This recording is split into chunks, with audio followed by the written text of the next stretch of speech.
Structural changes in the body. Male. Increase in height. The boys begin their adolescent growth spurt at an average of about 10 years and attains maximum at the age of 18. During periods of rapid growth, the body needs extra nutrition. Both boys and girls need 3 balanced and nutritional meals a day, and they need to eat healthy food. Voice change.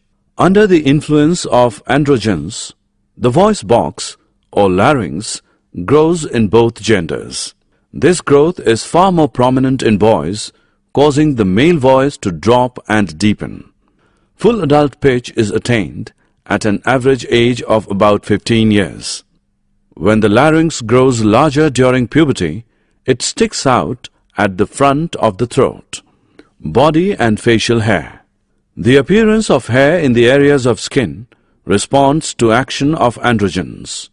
There is a large range in amount of body hair among adult men, and significant differences in timing and quantity of hair growth among different ethnic groups. Male musculature and body shape.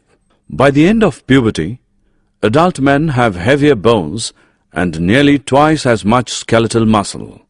Some of the bone growth, that is, shoulder width and jaw, is disproportionately greater, resulting in noticeably different male and female skeletal shapes.